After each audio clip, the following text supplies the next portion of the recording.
The alien spy swore. She felt nothing until I kissed her, and she's never looked at our species the same. Rylan prowls through the corridor with methodical steps, the dark metal walls flickering under the emergency lighting. Sirens wail in, short bursts, red beams casting erratic shadows that elongate his imposing figure. He doesn't pause to question what went wrong. He already knows the mission has gone to hell. He was supposed to be in and out before anyone raised an alarm. But whoever set this job up neglected to mention the nest of armed guards lurking beneath the facility's polished facade. Now it's a war zone. Glass is shattered in the hall behind him, shards crunching under his boots. Smoke curls from the gutted remains of a security turret he disabled moments ago. He pauses at the corner, lifts his left hand, and cracks his knuckles one by one, each soft pop sending a jolt of adrenaline through him. Battle preparation. He reminds himself why he's here. Deliver a data core to his client. Ensure the twisted official who commissioned it never sees the light of day. And above all, leave no witnesses behind. He spins around the corner with lethal grace, an arm braced against the wall as he fires 3 precise shots from his pistol. Each bullet finds its mark. Security personnel drop,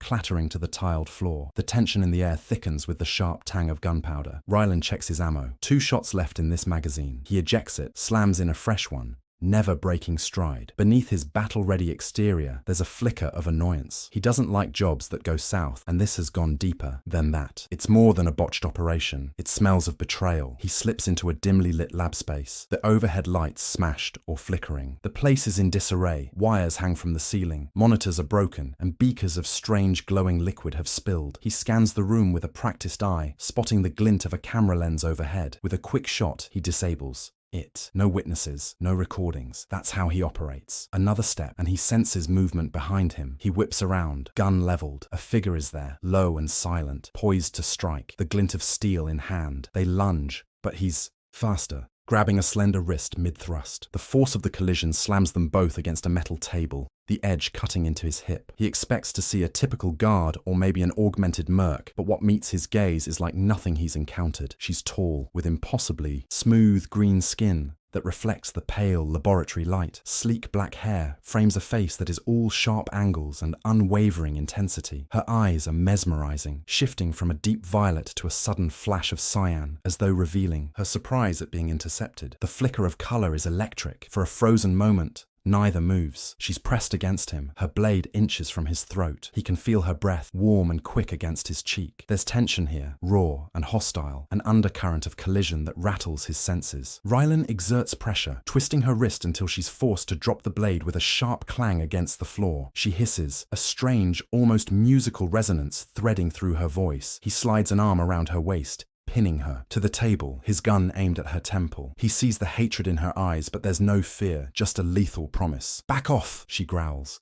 in a tongue that might have been foreign if not for the translator embedded in his collar. Yet the words carry an alien timbre, a purring resonance that prickles along his skin. He doesn't obey. Instead, his knuckles tighten on the grip. He's used to subduing targets, but something about her is different. She has a certain magnetism, a fluid danger radiating from every muscle. "Who are you?" he demands, voice low, laced with a threat. She gives no reply. Her eyes shift color again, as if betraying a flicker of emotion. With a sudden twist of her hips, she breaks free of his hold, flips over the table, and lands in a crouch. He fires a shot, but she's too fast. She's behind a half-destroyed console, the bullets sparking off metal. He curses under his breath and shifts position, scanning the darkness for any sign of her approach. It comes from behind, a single movement, a whisper of cloth, and then she's launching into a swift kick. He blocks it, barely, feeling the sting in his forearm. She's strong, he realizes. Stronger than she looks, and she moves like a ghost, like someone trained to strike from the shadows. Another flurry of blows. He catches her wrist again, twisting her arm behind her back, pressing her chest to the console. The smell of ozone from the damaged electronics mingles with the faint, exotic scent that clings to her skin. She struggles, and he presses his advantage, pushing her forward until the tip of his gun is pressed against the side of her head. "Talk," he snarls, "or I swear I'll end you here and now." She remains silent, coiled with tension beneath his grip. And then she does something unexpected. She slams her head back, cracking his nose with a vicious snap. Pain explodes through his face. He staggers, and she's free again, grabbing her blade off the floor. But instead of thrusting it through him, she hesitates, eyes narrowing as if weighing her options. Sirens continue to wail in the background. Reinforcements will arrive any second. Her gaze flicks to the corridor. They're coming, she hisses in that resonant voice. He grits his teeth, ignoring the hot trickle of blood from his nose. Then let them, or get out of my way. She curls her lip, making a split-second decision he doesn't quite understand. Then she darts past him, pausing only to flash him a venomous glance. Try not to die, she whispers, disappearing into the corridor. Rylan sucks in a breath. Something about her, the way she moved, the way her skin seemed to glow under his grip, unsettles him. But he doesn't have time for curiosity. He has a data core to retrieve and a facility full of enemies to eliminate. He storms out of the lab, gun at the ready. Bodies of fallen guards line the hallway. He steps over them without a glance. Half of them are from his skirmish, the others from her. Whoever she is, she's lethal. The alarm is louder now. He can hear the pounding of boots on the floor above. Reinforcements. Good. He's got a thirst for violence burning in his blood right now, fueled by pain and adrenaline. Up ahead, an elevator door slides open, revealing a squad of armed soldiers. Before they can register his presence, he dives into a roll, coming up behind a support pillar. A hail of bullets pings off metal, sparks dancing in the gloom. He leans out, returns fire with calm precision. One shot to the first soldier's knee, dropping him. Another bullet in the second soldier's chest. The others scramble for cover. He advances, methodically cutting them down. Everything in him is laser-focused on survival. He's done this 1,000 times, but tonight, there's a strange undercurrent. He finds himself looking for a flash of green skin or a ripple of dark hair, half expecting that alien woman to appear again. And he doesn't like that he's distracted. Distraction gets you killed. At last, the corridor is quiet, except for the hum of flickering lights. Rylan steps over the bodies, commandeering a better assault rifle and some extra ammo. He checks a broken terminal. The data core he needs is located on sub-level 5, an underground silo. He curses. Of course it would be buried beneath layers of security. With the elevator compromised and lockdown protocols engaged, he'll have to find an alternate route, likely the maintenance shafts or emergency stairwell. He sets off at a swift pace, ignoring the dull ache in his nose, ignoring the half-dried blood on his face. If he's lucky, he can reach the data core before it's relocated or destroyed. But luck is never something he relies on. He relies on skill, violence, and the ability to outlast anyone who stands in his way. As he rounds another corner, his instincts scream a warning. He ducks just in time to avoid a blade slicing toward his throat. Again, her. The alien with the mesmerizing skin. She lands from above, lithe and quick, dismounting from a support beam overhead. His rifle swings up, but she grabs the barrel, wrenches it sideways. He slams her arm away, tries to bring the butt of the rifle down on her shoulder. She blocks, hooking a leg behind his knee. They crash into a supply crate, scattering tools and empty magazines across the floor. Her breath is ragged, and she seems as on edge as he is. He glances at the corners of her eyes where the color shifts from violet to deep azure. She tries to pin him, but he twists free, forcibly locking her forearm. Her blade slips from her, fingers clattering. Once again, he has her subdued, and once again, she meets his gaze with pure defiance. "You really want to test me," he growls. She hisses back, "I'm not the one who's about to be flanked, fool." And that's when he hears it, footsteps rushing from behind. In a flash, the two of them break apart, turning their attention to the new threat. More guards swarm in, rifles raised. Rylan unleashes a volley of shots, and she leaps into the fray with shocking agility, grabbing one soldier's helmet and twisting. The man drops with a choking gasp. Another soldier lunges at her, but she ducks low, sweeping his legs out. Rylan trains his rifle on a third soldier, double tapping him in the torso. The hallway devolves into a thunderstorm of bullets, sparks, and desperate cries. But the two of them fight like apex predators, fluid, brutal, unstoppable.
When the last guard hits the floor, the alien woman spins to face Rylan, chest heaving. He levels his rifle at her center mass, finger on the trigger. She tenses, coiled to spring. They stand off in the corridor, breathing hard, fresh blood pooling around them. Then, with a low snarl, she gives him a look that's equal parts hatred and grudging admiration. "We don't have time for this," she spits, "and neither of us wants to die here." He doesn't lower his weapon. "What do you propose?" She lifts her chin, tilting her head to indicate the passage behind him. "You want the data core. I want the encryption key that's stored with it. We're both being played. Work together until we're out of this place alive. Then we can settle whatever this is." Rylan's eyes narrow. Trust isn't in his vocabulary, but he's also not blind to the fact that she just saved his life. Maybe not intentionally, but it counts. Slowly, he lowers the rifle. "Fine, but pull another blade on me, and I won't hesitate." She scoffs, that resonant purr underlying her words. "You wish." Without waiting for his lead, she turns and strides away, picking up her fallen weapon as she goes. He follows, cursing silently, wondering what the hell he's gotten himself into. They find a maintenance shaft that leads down to the lower levels, prying open a heavy metal grate. The ladder inside descends into darkness, punctuated by strobing red lights. She goes first, silent as a phantom. He follows, rifle slung over his back. The air grows stale and hot. Steam hisses from nearby pipes. Every clang of their boots on the rungs echoes ominously through the shaft. After what feels like an eternity, they reach a sub-level corridor. The lights here are mostly out, leaving only emergency glow strips along the floor. Rylan checks a battered sign on the wall. "Sub-level 5 is through that blast door," he mutters. She presses her palm to a console, and it sparks with alien script. He notes how her skin reacts subtly, the faint luminescence changing color at her fingertips. It's eerily beautiful, and he looks away, forcing himself not to dwell on it. She frowns, frustration tightening her features. Security override is locked. We'll need an alternative route. He exhales, eyes scanning for possible entry points. Then he spots a vent overhead, a wide duct that might lead into the sealed area. "It's a risk." "Up there," he says, gesturing. She follows his gaze. Better than waiting here. Together, they push a nearby crate under the vent. He climbs up first, pries open the grate. A rush of stale air greets him. He squeezes inside, then extends a hand to haul her up. The moment she touches him, there's a spark of contact. Her skin is warmer than he'd expect, her fingers surprisingly strong. She glances at him sharply, as if the touch unsettles her as much as it does him. Then she slides past, moving ahead in the cramped duct. In the dim corridor of the vent, they crawl in tense silence. Every so often, he hears distant gunfire or muffled explosions from above. It feels like they're inside the belly of a dying beast, the facility groaning under the strain of battle. The duct slopes downward. He glances at her, half illuminated by the faint glow of her skin. She's all graceful lines and lethal intent, a living weapon. Yet there's something undeniably alluring about her, a beauty that's as dangerous as it is compelling. He forces his mind back to the mission. Focus. Soon, they reach a grate that overlooks a large chamber. Peering through the slats, Rylan sees rows of server towers and automated machinery. In the center is a secure vault door, presumably housing the data core and the encryption key. Guards patrol the perimeter. Turrets hang from the ceiling. "This is a fortress. That's where we need to go," she whispers, her breath ghosting against his ear as she leans in. He ignores the subtle stir that ignites in his gut. "We'll have to time it perfectly. Those turrets will cut us to ribbons if we go in." Guns blazing. She smirks, lips curving in a way that suggests she relishes the challenge. "Don't tell me you're afraid." He gives her a look, arching an eyebrow. "No, but I don't do stupid." She chuckles softly, a sound that reverberates like a purr along his spine. "Then I hope you have a plan," she murmurs, shifting to balance her weight in the narrow duct. He studies the security layout, mentally charting the patrol routes. "We hit the power junction first, kill the lights and turrets, then we move in. You take out the guards on the left flank. I'll handle the ones on the right." She nods, a flicker of that mesmerizing color in her eyes. "Agreed, but if you slow me down." He doesn't let her finish. "Worry about yourself." And with that, they move into action. They climb back a bit, finding another vent that leads to the junction room. She disables a sensor with quick, deft fingers, humming to herself in that low, alien register.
He can feel the tension thrumming off her, the sense that she's in her element, just as he is in his. When they reach the junction, it's guarded by a single officer. Kailari, he hears her name murmured in a stray bit of chatter from the guard's radio, drops down silently. Before the man can even raise his weapon, she's wrapped an arm around his neck, twisting. The crack echoes. The guard slumps. She catches him, lowers him soundlessly to the floor. Rylan wastes no time. Scanning the control panels. Power distribution, he mutters, flicking switches. The overhead lights flicker, then die. Red emergency illumination kicks in. He kills the turret power supply next. A single beep, then silence. She watches him, arms folded, the outline of her figure rendered in stark shadows. Neat trick, she says. He meets her gaze. We should hurry. Together, they move back into the server chamber. The sudden shift from bright white lighting to dim red has thrown the guards off. They're fanning out, scanning with flashlights. Perfect. He signals to her, 2 fingers indicating she flank left. She darts out, silent as a wraith. He goes right, assault rifle at the ready. The first guard never sees him. He takes the man down with a burst of suppressed gunfire. Another guard whirls, but Rylan is on him, driving the butt of his rifle into the man's skull. Across the room, he can see Kailari moving like liquid. She dispatches 2 guards in quick succession, her blade flashing in lethal arcs. The servers hum, and the flickering red lights create a surreal dance of shadows. Within moments, the chamber is cleared. Corpses lie scattered among the glow of status monitors. The vault door stands imposing, sealed behind a biometric scanner. Kailari kneels beside a console, hooking up a small device. Her alien script flashes across a tiny screen. I can override it, but it'll take a minute, she whispers. Rylan positions himself to cover her, heart pounding from the rush of combat. He's acutely aware of her presence, the subtle glow of her skin, the tightening of her jaw as she focuses. He wonders briefly who she really is, what brought her here. But he doesn't ask. They're not allies. They're just using each other to survive. A hiss, then a beep, and the vault door slides open. Inside, it's sterile white, a stark contrast to the dark chaos outside. There, on a pedestal, is the data core, a small, unremarkable cylinder. Next to it, locked behind a separate containment field, is a shimmering crystal device that must be the encryption key. Kailari strides forward first. She punches in a code on a nearby terminal. The containment field drops. Rylan grabs the data core.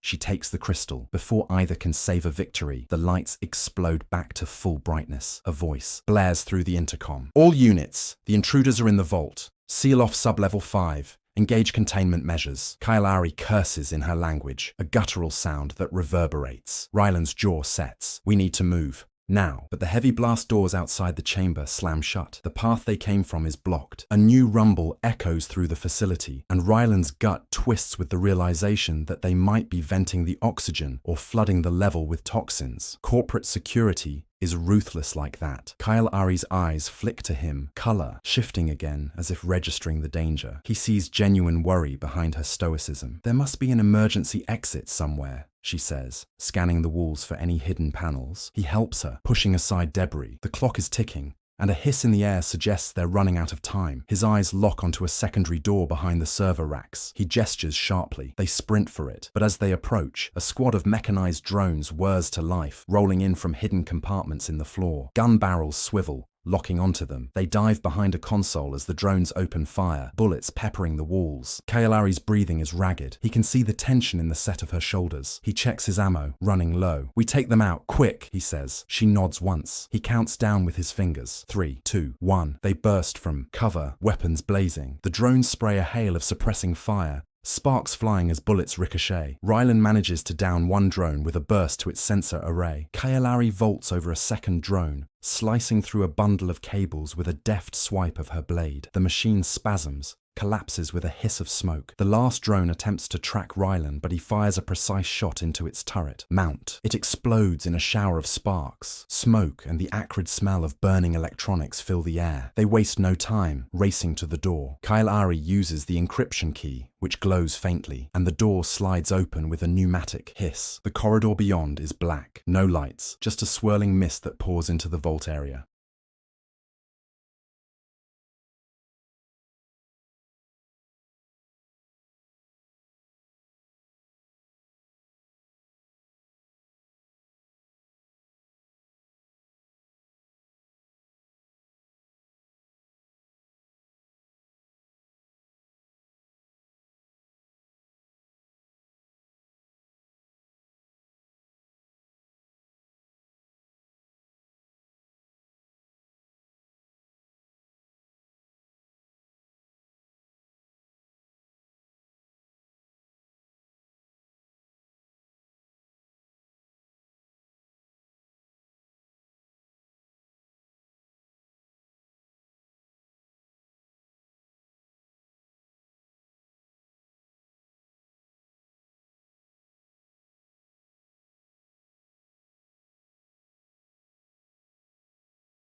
Every instinct in Ryland's body screams that it's a trap, but they have no alternative. They press forward, stepping into the dark. The swirling mist immediately burns his nostrils, some sort of irritant or nerve agent. Kailari coughs beside him, eyes watering. He grabs her wrist, pulling her against him. "Stay close," he says, voice muffled behind the crook of his arm. She nods, blinking rapidly to clear her vision. They move quickly, his free hand pressed to the corridor wall, guiding them. The scraping sound of a vent overhead signals that the toxins are being pumped in with full force. They have maybe a few minutes at most. Then something moves in the darkness ahead, figures in tactical gear, wearing gas masks, approaching with silent efficiency. They open fire. Ryland curses and returns shots blindly. Muzzle flashes the only source of light. Kailari breaks away, disappearing into the darkness. He can't see her, but he hears muffled cries and the sound of bone cracking. She's out there, lethal in the shadows. He focuses on the silhouettes to his right. 3 of them. He fires. At center mass, feeling the rifle kick. Bullets find their targets. Bodies slump. More movement behind him. He spins too slow, a bullet grazing his shoulder. Pain flares. He staggers, firing blindly. The muzzle flash reveals Kailari behind, the assailant, snapping his neck with a swift twist. The body drops. They stand there, panting in the darkness, the corridor still swirling with the toxic mist. Blood drips from Ryland's shoulder, mingling with sweat. "We have to get out," she says, voice rough. He nods, searching for an exit sign or hatch, but it's too dark. He stumbles forward, coughing, lungs burning. She grabs him, guiding him with surprising strength. Her hands are on his chest, tugging him in a direction. His vision starts to blur from lack of clean air. He feels the metallic floor shift beneath his feet, and then he's being half pushed, half pulled through a narrow hatch. She slams it, shut behind them. Fresh air, or at least less toxic air, rushes in. They collapse against a wall, gulping in lungfuls of relief. A faint overhead light flickers. They're in some kind of storage closet or side compartment, the walls lined with shelves of supplies. He can see her now, her skin flushed a darker green, her eyes narrowed with pain or fury. There's a cut on her temple, a trickle of blood. He's not sure if it's hers or someone else's. She sucks in air, pressing a hand to a bruise on her ribs. After a few beats, her gaze snaps to him, as if recalling that he's here, that they're supposed to be enemies or reluctant allies. At best, his shoulder throbs, his face stings from where she broke his nose. He's battered, close to exhaustion, but his heart is pounding, fueled by the proximity of danger and by something more primal. The way she moves, the way her skin glistens under the pale light. She's perched on the edge of survival, adrenaline spiking through her veins just as it does his. And in this moment, both realize that they've saved each other's lives more than once tonight. He forces himself to speak. "This is insane. We're going to have half the facility on us in minutes." She closes her eyes briefly, collecting herself. "I know," she says, voice vibrating with that alien cadence. "They'll flood every corridor. We might not get another chance." He looks down at the data core clenched in his hand, the encryption key in hers. "We have what we came for. Now, we just need to get out alive." She nods, pushing damp strands of hair from her face. The moment stretches between them, heavy with tension and unspoken understanding. Their breath is uneven, hearts pounding. In unison, thrumming in the tight space, he's aware of every bruise, every ache, and the heady surge of adrenaline. Something about nearly dying,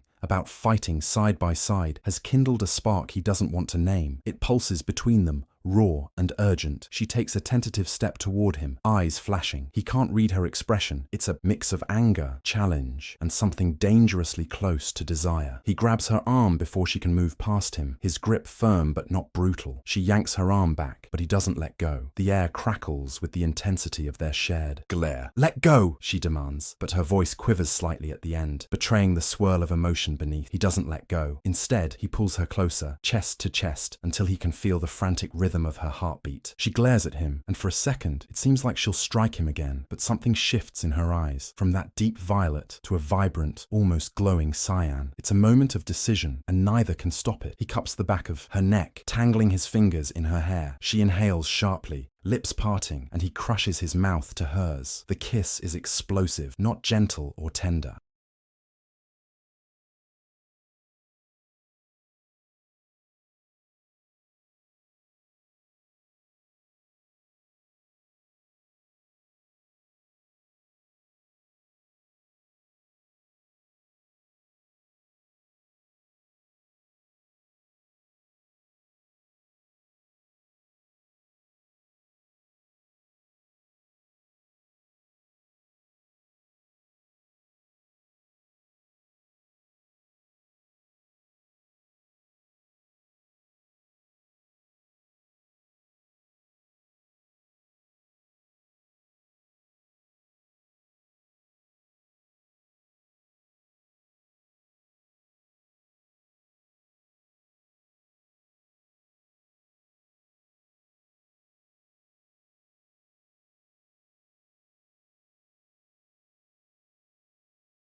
It's a battle of wills, a clashing of teeth and tongues, fueled by all the adrenaline, rage, and grim relief of survival. She pushes him back against the metal wall, her hands fisted in his shirt. He groans into her mouth, one hand sliding down the curve of her waist, the other still gripping the back of her neck. He can taste the faint metallic tang of blood on her lips, can feel the heat of her body. It's a collision as much as it's a kiss. She bites his lower lip, and he hisses at the jolt of pain, his grip tightening around her. It's as if they're both trying to establish dominance, to claim each other, if only for a moment in this chaos. Their breathing turns ragged. She breaks the kiss first, staring at him with eyes that shift colors like a storm-lashed sea. Her chest heaves, and the glow along her arms pulses with her heartbeat. "This is madness," she whispers, voice trembling. On that low, resonant frequency, he cups her cheek, brushing his thumb over her skin, which responds with a faint luminescent flicker. "Then call me mad," he growls, and captures her mouth again. Her nails rake down his chest, hooking under, the tactical vest straps pulling them aside. He shoves the rifle off his shoulder, letting it clatter to the floor. Nothing else exists in this moment but the raw, physical need surging between them. They fought each other and fought beside each other, and now the tension ignites into something unstoppable. She tugs at his suit jacket, and he tears off the remaining gear that separates them. Her body is a warm press against his, the lines of muscle and lethal grace that define her so different from what he's known. He can feel the faint buzz of her alien physiology under his palms, as if her skin has a current running through it. Their kisses deepen, messy and urgent. He groans when her lips move to his neck, teeth scraping. He grips her waist, lifting her, pressing her back against the opposite wall of the storage room. An overhead light flickers, illuminating the sweat beading on their skin, the bruises and cuts that paint them both. He's not gentle as he fumbles with the clasps of her gear, pulling away the tight material that shields her. She doesn't want gentleness. She meets his desperation with her own, raking her fingers through his hair, pulling him closer until there's no space left between them. His hand slides down, cupping her thigh, hoisting her leg around his waist. She wraps herself around him, eyes flashing, daring him to continue. The contact is electric. For all her lethal prowess, she's made of heat and tension, a coiled spring ready to snap. Her skin almost hums beneath his touch, the glow intensifying wherever he presses. When he finally tears away the last barriers between them, they both gasp at the intimate rush of sensation. The air is thick with the mingled scents of sweat, blood, and a rising desire that leaves no room for caution. He braces her against the wall, the angle rough and urgent. Their bodies align, and for a moment, time seems to freeze. She clings to him, fingers digging into the muscles of his back, breath trembling in his ear. Then he moves, and she arches against him with a broken gasp that resonates through the small space. It's a clash as much as a joining, raw, physical, and unrestrained. They're both still wearing half their gear, and every shift brings the sting of bruises or the scrape of metal buckles. Neither cares. The pain only sharpens the edge of desperation. Her nails leave trails down his shoulder blades, and he groans, burying his face in the curve of her neck. She tilts her head back, baring her throat in a gesture that speaks of surrender and challenge all at once. Each thrust sets his blood on fire, drives him deeper into the haze of want. She grips his arms, holding on as if the world is collapsing, and he's the only anchor she has. With every ragged breath, the tension in her body coils tighter, her skin pulsing with that bioluminescent glow that intensifies in waves. A low moan escapes her, vibrating through his chest. He can't distinguish where the pain from his injuries ends, and the pleasure of this union begins. All he knows is that he's never felt anything like it, this fierce, consuming need. She meets him, thrust for thrust, her eyes locked on his. He catches glimpses of swirling color in those irises, flickering with each surge of desire. Their bodies slap against each other in the cramped confines, the heat between them undeniable. He feels her tense, her breath catching. The look on her face is almost disbelieving, as though she never expected to be caught in a moment like this. It pushes him over the edge, driving him to claim her lips once more, swallowing her gasp. Her body clenches around him, and the sudden, intoxicating rush of release hits them both in a jolt of raw, blinding ecstasy. She cries out against his mouth, the sound echoing in the small room like a primal keening.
He holds her through it, rides the waves until the tension shatters in a pulse of sensation that leaves him shaking. For a moment, they cling to each other in the aftermath, breath ragged, hearts hammering. He can feel her trembling, and he realizes he's trembling too. The haze of adrenaline, lust and survival merges into a single potent drug that threatens to knock them both senseless. Eventually, he eases his grip, letting her slide back to the floor. She stands on unsteady legs, hair disheveled, skin still glowing faintly in the dim light. He withdraws gently, the chill of the air against his sweat-damp skin a jarring contrast to their shared heat. They don't speak right away. Conversation feels impossible, or maybe irrelevant, after such a volatile moment. She's the first to move, reaching for a ragged piece of clothing to cover herself. He watches, chest still, heaving, mind struggling to catch up with what just happened. She spares him a glance, eyes shifting to a subdued turquoise. There's something in her gaze, confusion, maybe regret, or perhaps a stubborn refusal to regret any of it. She shakes her head, as if to clear it, then looks away. He wipes a hand across his brow, suddenly aware of the fresh throbbing in his shoulder. We should keep moving, he says, voice gruff. She nods, refastening her gear with quick, efficient motions,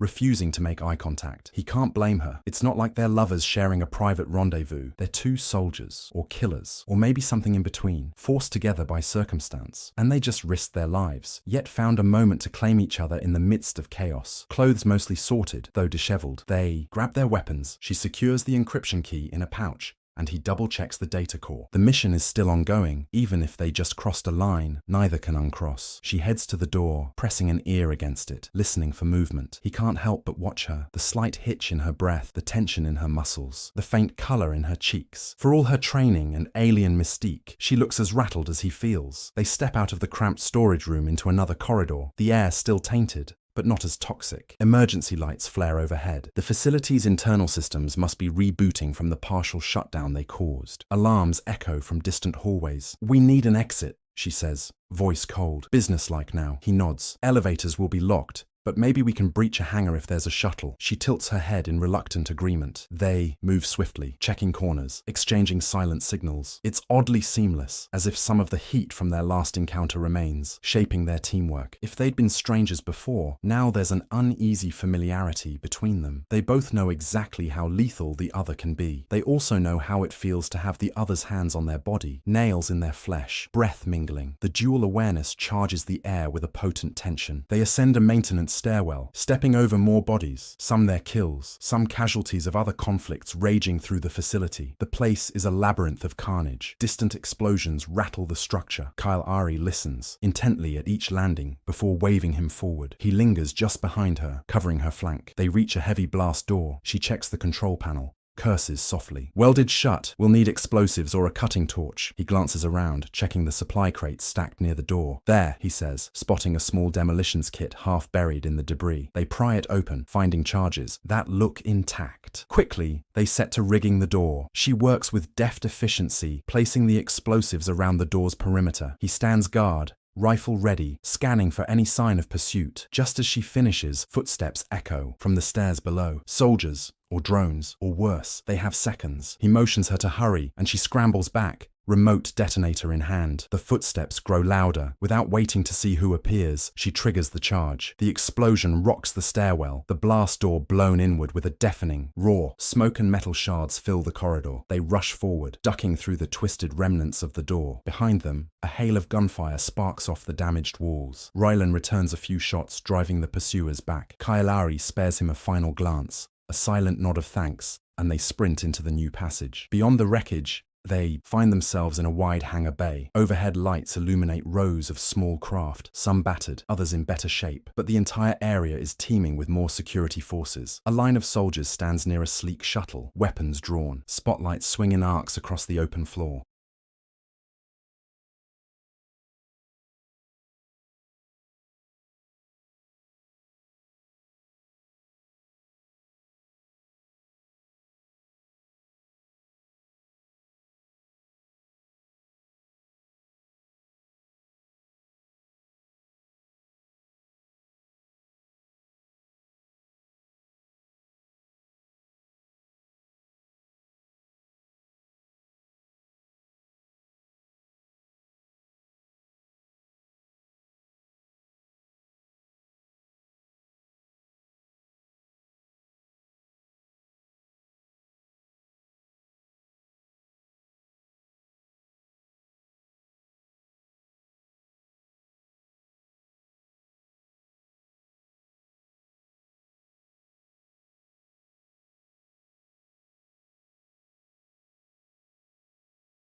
We'll never get out of here alive if we rush them head on, Rylan mutters. She scans the area, eyes flickering as she takes in the positions. We can't fight all of them. Her gaze settles on a cargo loader near a set of fuel drums. If we create a diversion, maybe we can slip onto one of those smaller transports. He frowns, noticing the loader is near a cluster of volatile canisters. That might be more than a diversion. That might blow the whole hangar. She meets his eyes, a challenge in her stare. Any better ideas? He exhales sharply. No. Moving swiftly, they skirt the edges of the hangar, ducking behind crates. He curses the open space, the constant threat of being spotted. Kailari's movements are more fluid, stealthy. She glides from one cover to the next. He follows her lead, feeling the burn of exertion in his muscles. Over the crate, he can see the line of soldiers, all wearing advanced armor, scanning for any sign of intrusion. Among them stands a commanding officer barking orders. The tension is palpable. They know the intruders are close. She positions herself near the cargo loader. He covers her from behind a crate that reeks of chemicals. Carefully, she sabotages the loader's engine, setting it to run hot. Then she signals him to shoot the fuel drums once it revs up. If timed perfectly, the explosion should draw the guard's attention. He nods, gripping his rifle. Her eyes shift to that bright cyan, and he recognizes the same adrenaline-laced excitement that he feels pounding in his veins. The loader sputters to life, rolling forward with a clunky roar. Alarms ring out as the soldiers notice the rogue machine. They open fire on it, but it keeps lumbering ahead, unstoppable. Rylan lines up his shot, exhaling slowly. The bullet punches through the nearest fuel drum. In an instant, the air ignites in a conflagration, flames shooting skyward, the sound like a thunderclap. He ducks behind the crate as the shockwave rattles the hangar, sending debris flying. Soldiers cry out, scattering in panic. Kailari gestures sharply, and they sprint for a small, sleek craft on the far side of the bay. Flames rage, lighting the hangar with an infernal glow. Smoke billows, choking the air. The confusion is total. A few soldiers spot them, but their shots go wide. Rylan returns fire, dropping 2 men who try to intercept. He feels the heat of the fire licking at his back as they close in on the vessel. They climb the ramp, slamming a fist on the control pad to seal the hatch. Kailari rushes to the cockpit, sliding into the pilot's seat. He takes the co-pilot's station, running a rapid systems check. The craft hums to life, thrusters powering up. Outside, the muffled sounds of gunfire and chaos continue. She seizes the controls, guiding the ship out of the hangar with a deft touch. The hangar's blast doors are sealed, but the explosion has compromised them. With a roar of engines, she pushes forward,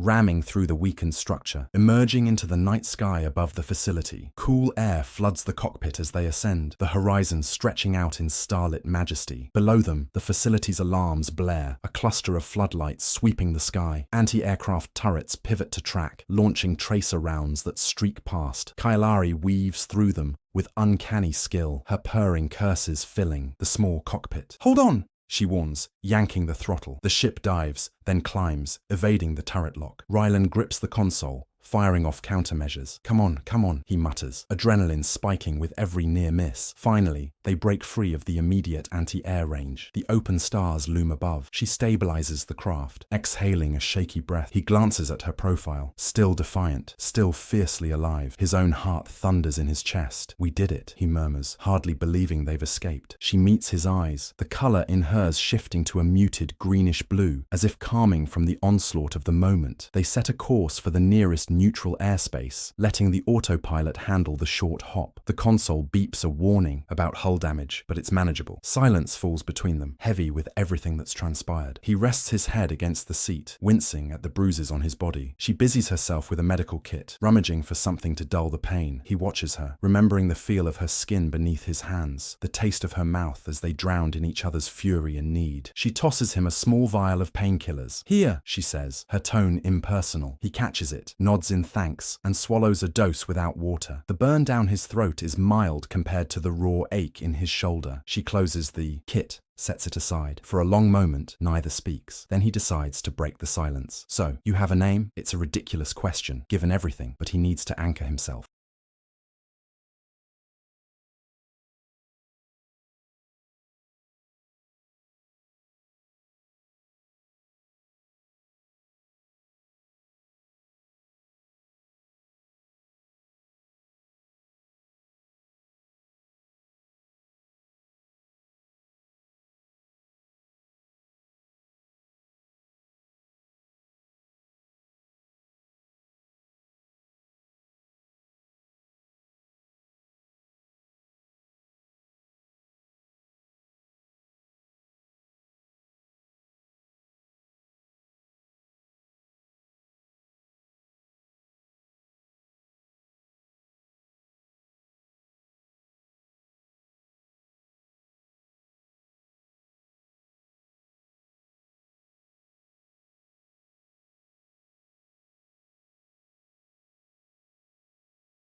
Kyle Ari, she says, glancing at him through strands of dark hair. And you? He exhales, lips quirking faintly. Rylan, she nods, as if testing the syllables. Rylan, she repeats, her voice turning the name into a low vibration. He feels it in his gut, and he hates that it affects him. They lapse into silence again, the hum of the ship's engines filling the void. When they finally reach a safe distance, they slip into a flight path that won't draw immediate attention from patrols. Rylan checks the data core, ensuring it's intact, while Kailari examines the encryption key. Both are silent in their own tasks, as if acknowledging that the alliance is temporary, that trust is still tenuous. Yet something fundamental has changed. They've bled together, killed together, touched each other in the most intimate, desperate way possible. Neither can pretend that it meant nothing, no matter how fiercely they might want to. Eventually, she sets the key aside, turning to face him. Her posture is guarded, but there's an undercurrent of conflict in her eyes. We both got what we wanted, she says quietly. Now what? He gives a half shrug, grimacing at the pull in his shoulder. I have a client waiting for this data core. You have whatever it is you were sent for. He eyes the encryption key meaningfully. We go our separate ways, I suppose. She looks away, jaw clenching. Yes, that was the plan. Her reaction tells him she's not entirely satisfied with that. Maybe it's the realization that their respective factions both tried to play them. Maybe it's the memory of how their bodies fit together in the heat of battle. He can't be sure. All he knows is that his own chest feels tight when he thinks of simply walking away. This entire mission was a setup, a grand betrayal. There's a bigger picture at play, political machinations,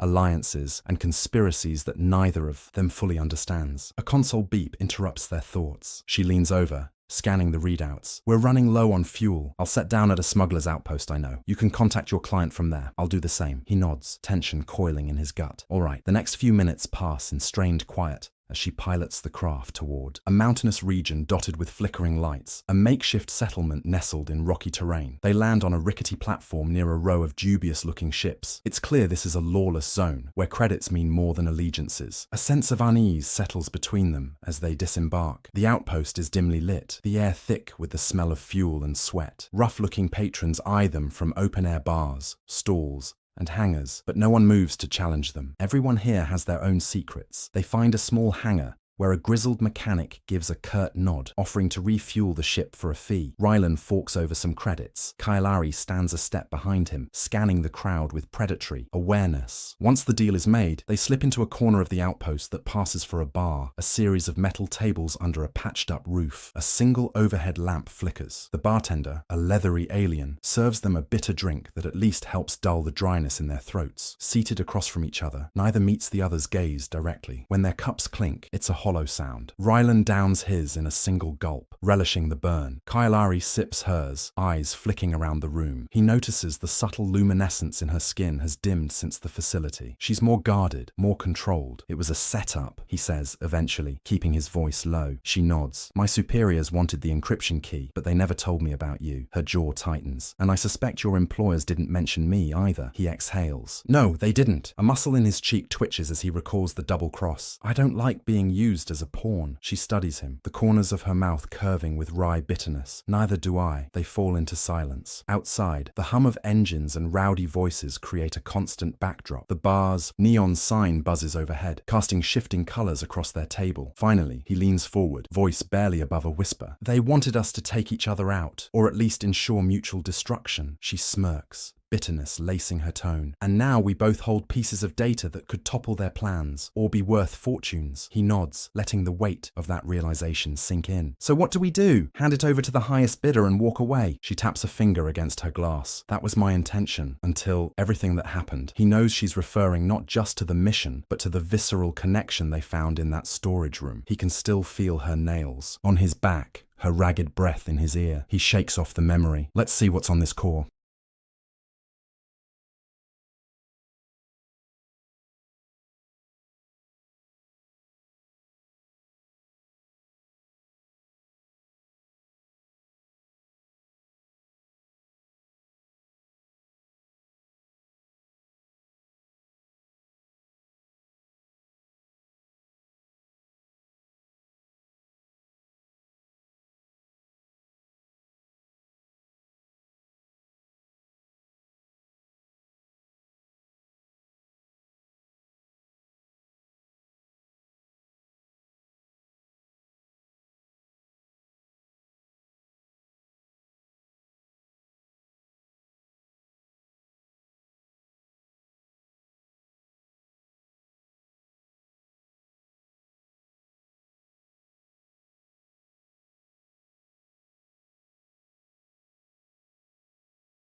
Maybe it'll give us some leverage. She arches a brow. You think I'll just trust you with my encryption key? He meets her gaze, a hint of a challenge in his eyes. If we combine what we have, maybe we can figure out who set us up and make them pay. Something flickers in her expression, a crack in her facade. Revenge, she murmurs. I can get behind that. They finish their drinks in silence. The tension doesn't dissipate, but it shifts from open hostility to a kind of uneasy camaraderie. She leads him back to the ship, where a portable terminal can interface with the data core. They hunch over the device, the screen casting a pale glow across their faces. Rylan slots the data core in. Kailari slides the crystal key into a side port. A flurry of code scrolls by, the system decrypting in real time. Lines of text and schematics appear, names of officials, coordinates, references to covert operations. Rylan's eyes narrow as he recognizes a few powerful human figures. Kailari's lips part slightly, her gaze caught on references to her own people's intelligence network. They're playing both sides, she says, a tremor in her voice. These documents detail how they orchestrate conflicts for profit, selling weapons to my kind while funneling resources to your kind. They intentionally pit us against each other. Rylan's jaw clenches. So we were never meant to succeed. We were just disposable assets in their grand plan to spark another war. He scrolls further, a slow fury building in his chest. They stand to make a fortune off the chaos. She pulls back, crossing her arms, her green skin seeming darker under the terminal's glow. I won't let them get away with it. The finality in her tone mirrors his own anger. They both realize what this means. Exposing the conspiracy could tear down powerful figures across multiple worlds, but it's also a death sentence for anyone foolish enough to try. Yet they share a look, an unspoken agreement. They've already been marked for death, betrayed by their superiors.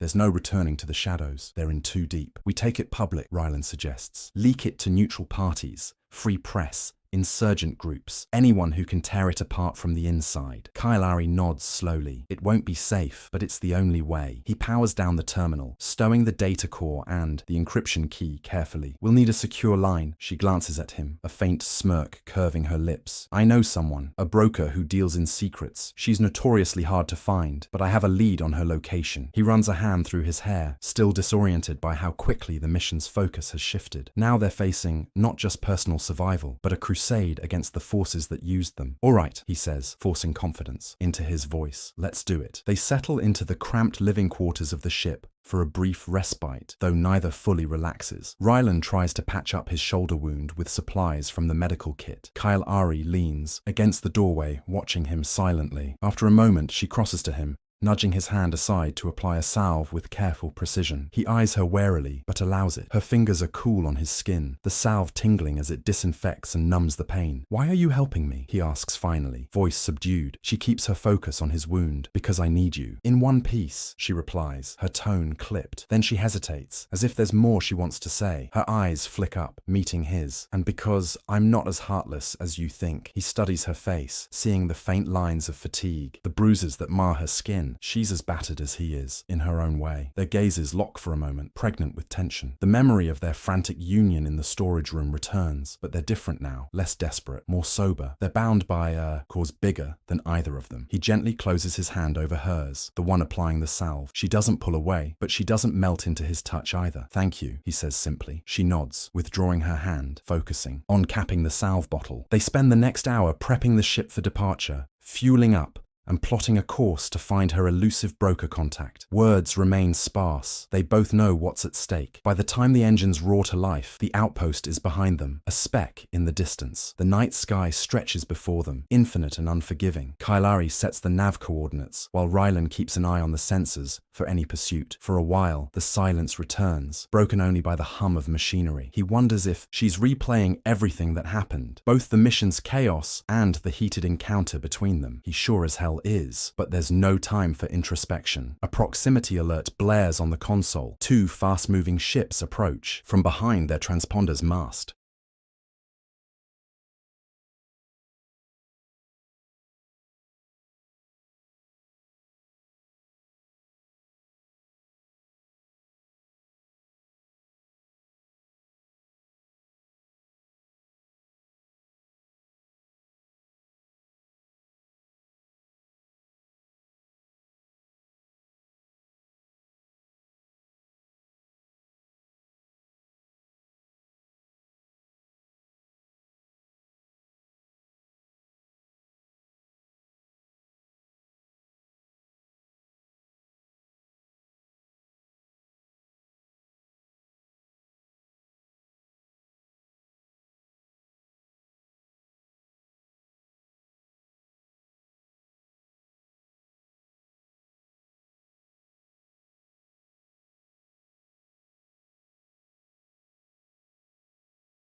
They must have tracked us, Kale Ari curses, hands flying over the controls. Rylan braces, checking the weapon systems. We've got limited firepower. We can't outrun them forever. The attackers close in, unleashing a volley of laser fire. The ship shudders under the impact, alarms ringing. Kale Ari spirals into evasive maneuvers, weaving through the starlit void. Rylan returns fire, but the blasts only graze the enemy hulls. They're heavily shielded, likely top-tier mercenaries or Black Ops agents. Another direct hit rocks the ship, throwing them both against their harnesses. He grits his teeth. We can't take another hit like that. She slams a fist on the throttle, pushing the engines to their limit. The readout flashes dangerously, close to red. Hang on, she growls, flipping a series of switches. The engine whines, the ship lurching forward in a sudden burst of speed. For a fleeting moment, they gain some distance. The enemy crafts spool up their own boosters. They won't be far behind. Rylan spots a debris field up ahead on the scanner, remnants of some ancient battle, twisted metal drifting in orbit around a small moon. Head for that debris field, he instructs. We can lose them there. She doesn't question him, altering course. The swirling chunks of wreckage come into view, glinting under distant starlight. It's a graveyard of destroyed ships, old husks drifting aimlessly. Kale Ari plunges into the field at high speed, weaving between spinning hunks of metal that could tear them apart on impact. The pursuing ships follow, firing sporadically, but the clutter of the debris forces them to slow and maneuver. Rylan readies another volley of plasma shots, timing it so that as one enemy ship banks to avoid a massive chunk of hull plating, it drifts right into his line of fire. He squeezes the trigger, the blast hits the pursuer's engine, and the vessel spirals away, trailing flames. A small victory, but the other ship remains, pressing closer. Kale Ari curses under her breath. They're scanning for us. If we hold still, they'll pinpoint our location. Rylan nods, scanning for a suitable hiding spot. He sees a derelict cruiser near the center of the field, massive enough to mask their signature for a moment. There, he points, adrenaline spiking. She angles the ship behind the cruiser's broken hull, cutting engines to a near idle. They drift silently in the cruiser's shadow, hoping the pursuer will pass by. The tension in the cockpit is suffocating. Rylan listens to the faint hum of life support, the frantic pounding of his own pulse. Kale Ari's breathing is shallow, eyes glued to the sensors. The enemy ship prowls the debris field, searchlights stabbing through the darkness. They can hear faint radio chatter, muffled, coded transmissions. Minutes tick by like hours, each second stretching out. Finally, the sensor pings faintly, indicating the enemy has moved off in another direction, likely losing their trail among the debris. They remain in silence, listening, waiting for any sign of return. Nothing. Kale Ari releases a breath she must have been holding. Rylan does the same, tension draining from his muscles. We're clear for now, she mutters, powering up the engines again. Let's not stick around. He nods, adjusting the nav route to circumvent the field, mindful of any additional pursuers. She flies them out of the wreckage carefully, scanning for any sign of that other ship. The space beyond is quiet, star-swept, almost peaceful. He glances at the coordinates they're heading toward. So this broker, you trust her? Kale Ari's expression darkens. Not in the slightest, but she's a necessary evil. She'll ensure the data ends up where it needs to go for the right price. Rylan allows himself a wry smile. Sounds like someone I know. She meets his gaze briefly. I do what I must. You're no saint either. He can't argue that. They both have blood on their hands. They spend the next day in transit, taking shifts to watch for danger. Sleep is fitful, plagued by half-remembered fights and that moment of raw intimacy. When the planet finally comes into view, it's a dusky red orb swirling with violent storms. They set down on a makeshift landing pad near a settlement that clings to the rocky terrain. The wind outside howls, sending dust devils swirling across the cracked ground. Exiting the ship, they pull their hoods up against the biting wind. The settlement is a ramshackle collection of dome structures and worn-out modules. Armed figures patrol the narrow streets, suspicious eyes tracking newcomers. Rylan's hand hovers near his sidearm. Kale Ari leads him to a low building with tinted windows. Inside, the air is thick with incense, and walls are adorned with strange tapestries. The broker awaits them in a back room, a slender figure, with augmented eyes that glow faintly. She inclines her head when Kale Ari and Rylan enter. They exchange curt greetings.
The broker slides a datapad across a table, displaying the fees and the method of secure transmission. Rylan tenses at the mention of a steep price. Kailari hesitates, lips thinning. For a moment, Rylan wonders if she'll try to haggle or threaten, but the broker's armed guards standing in the corners suggest that's not wise. Instead, Kailari transfers the payment. The broker's eyes flicker as she verifies. Confirmed, she gestures with a slender hand. Hand over the data. I'll disseminate it to every major network, as agreed. Rylan and Kailari exchange a glance. This is it. Once they hand over the data core and the encryption key, there's no turning back. The entire conspiracy will be laid bare. They set the devices on the table. The broker's expression remains unreadable. She slides them into a secure port, letting the data upload. An icon on the screen shows progress. Rylan feels his gut twist with the enormity of what they're doing. They could be sparking a galaxy-wide upheaval, but the alternative is letting the conspirators continue profiting from war and death. It completes with a soft chime. The broker smiles, though it doesn't reach her eyes. Done. The files are already on their way to multiple channels. Within hours, your enemies will be running scared. Kailari nods, her shoulders relaxing slightly. That's all we needed. The broker's guards step aside to let them pass. As they exit the building, a gale of dust-laden wind hits them. They stand in the settlement's main thoroughfare,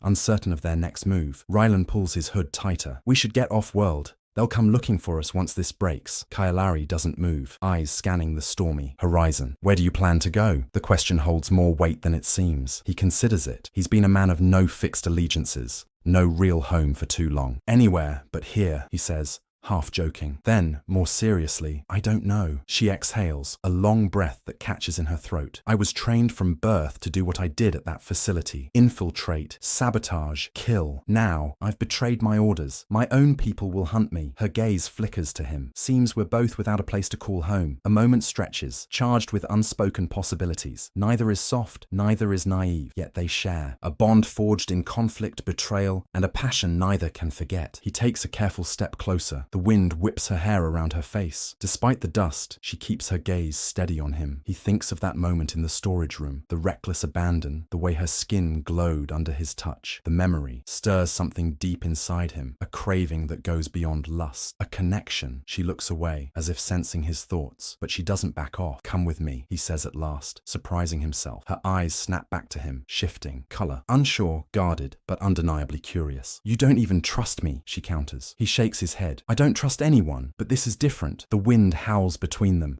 tearing at their clothes, sending gritty particles stinging across their exposed skin. She closes, her eyes for a second, her expression haunted. I'm not sure I know how to be with someone, not anymore. If I ever did. He lifts a hand, hesitating before gently brushing a strand of hair from her face. The storm rages, but in that moment, there's a fragile stillness between them. We'll figure it out, he says simply. She swallows, searching his gaze. She finds something there that her training never prepared her for. Genuine acceptance, the willingness to face the unknown alongside her. Slowly, she nods, though she looks terrified by the choice. He motions toward their ship. Let's leave this place behind and see what waits for us out there. She nods again, her footsteps faltering only once as they head back toward the makeshift landing pad. Rylan can't help but notice that despite the uncertain future, her presence calms a part of him he didn't realize was so restless. They board the ship, preparing for another launch. The settlement shrinks behind them, swallowed by the raging dust storm. As soon as they clear the planet's atmosphere, they switch on the star map, scanning for a new destination. There's no shortage of places they could go, and no shortage of dangers they'll face, but they're alive. They've toppled a conspiracy that threatened countless lives, and somehow they found each other in the ruins of a battle neither was meant to survive. The tension between them lingers, not entirely resolved, but it's no longer just about violence or suspicion. Something else thrives there, a spark of devotion, or at least the beginnings of it, born in the most unlikely circumstances. She sets a course toward the outer systems, away from the chaos they unleashed.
He watches her in the pilot's seat, her fingers deft on the controls, her eyes focused yet still flickering with quiet emotion. No words are spoken as the engines power up. The hum resonates through the cabin. He sinks into the co-pilot's seat, resting one hand on the console. She glances at him, a silent acknowledgement passing between them. Then they punch through the planet's gravity well, bursting into the stars. The ship glides forward, slipping into faster-than-light travel. Outside, the void stretches in infinite darkness, punctured by distant suns. They sit in the cockpit, side by side, hearts still pounding from everything they've faced. Rylan breaks the silence first, voice low. "We did something impossible. We brought down some of the most powerful players in the galaxy." She allows a faint, weary smile. "They'll be coming for us." He smirks, turning to watch her. Profile. "Let them come." She exhales, tension easing from her shoulders. For the first time, she looks at him without her guard fully raised, and he sees the vulnerability beneath her lethal exterior. Reaching over, he places his hand over hers, the subtle luminescence